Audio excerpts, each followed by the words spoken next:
After 9/11, Muslims across the United States spoke out against discrimination and racism they felt was directed toward them. But Islam has actually been attracting more and more Americans every day. RT's Priya Sridhar went to a mosque just outside of Washington, D.C. and found out why so many Americans have converted to their religion. Listen.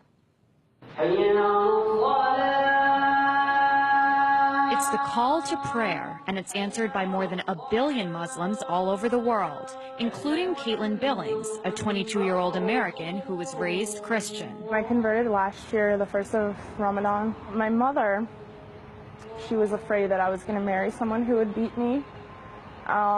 She was crying a lot.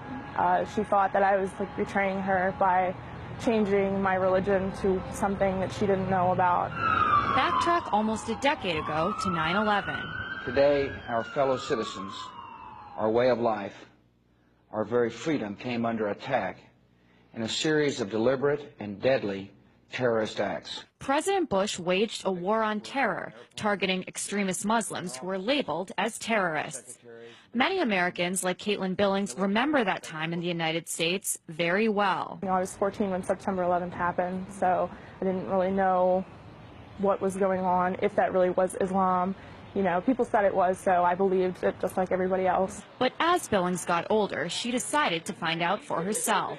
And her investigation led her to the Mustafa Center, a mosque just outside of Washington, D.C. that has become a haven for many Americans like Billings who have found Allah. A new poll found that almost 40% of Americans believe that Muslims should carry identification cards. Despite that, 20,000 Americans every year decide to convert to Islam.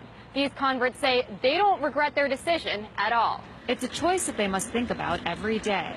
Around the world since 9/11, Muslims have battled bans of their religious clothing, profiling in airports, and discrimination in their everyday lives. People that I knew since I was very small think that I've changed personalities because of this. They don't see past the scarf. They just see the fact that I've changed. After joining a class to learn more about Islam, Carl Dodge also decided to become a Muslim. One of the big jokes that I've always made is before I actually sat down in the class and opened my Quran, everything I knew about Islam I had learned from CNN, you know? And a lot of people are like that. So there were some negative reactions. And when it comes to the mainstream media, the depiction of converts can be somewhat extreme. The Pakistani officials have arrested Adam Gaddan. This is the American-born spokesman for al-Qaeda. Fox's First, there was John Walker Lind, the Californian who converted, joined the Taliban, and ended up fighting with them in Afghanistan. And then more recently, it was Jihad Jain, the blonde-haired, blue-eyed convert who allegedly recruited people to wage violent jihad. And for many American Muslims like Dodge and Billings, the portrayal of converts is disturbing. It does upset me a little bit because there's a lot of preconceptions people have. And until I actually took the time to open a Quran and see what was written, you know, that was my only impression of Islam, is what I had seen on TV. And in the United States, they say a culture of Islamophobia just doesn't make sense. It's a right to practice your religion. That's what this country was founded on. Not only, you know, is it supposed to be that way here, this country was founded on those principles. That's, you know, people that started this country were fleeing religious persecution. I just had somebody ask me the other day, oh, so are you against America now? And it's like, okay, I'm a U.S. veteran as well. I served in the U.S. Navy. And so I do believe in this country. I volunteered to defend this country. I volunteered to, you know, stand up for what the Constitution says. No matter what unfolds around her, Billings says she's proud to be a Muslim. If no one in the world wants to talk to me and be my friend, I still don't regret it. You know, I am completely happy right now. Happier than I've ever been in my entire life. A happiness that might not make sense to those around her. Priya Sridhar, RT, Annandale, Virginia.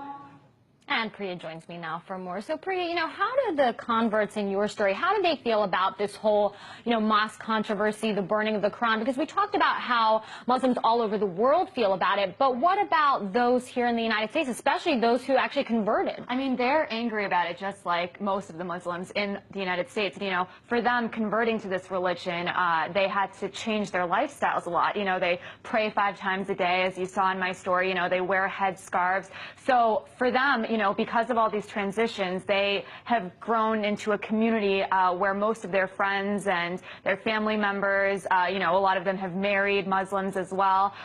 So, they're more sympathetic, and they feel that, most of these actions, the people who are against the mosque near Ground Zero, or the pastor who was planning to burn those Qurans on 9/11, are speaking because they're misinformed, which is another kind of topic that I mentioned in my story as well. That's right. I mean, a lot of them had said, look, I saw one thing in the media, but I wanted to find out for myself, so I picked up a Quran. I want you to just elaborate a little bit more on that. Well, Dina, I think an important thing to remember is that, although this country is supposed to be a melting pot and it's supposed to be very diverse, that only happens in certain cities, in different regions of the country.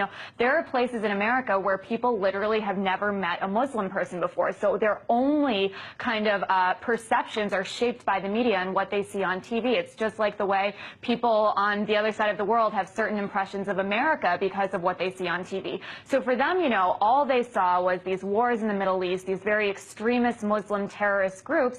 And then, what the American media said about converts wasn't helpful as well. You saw Jihad Jain, you saw Adam Gadon.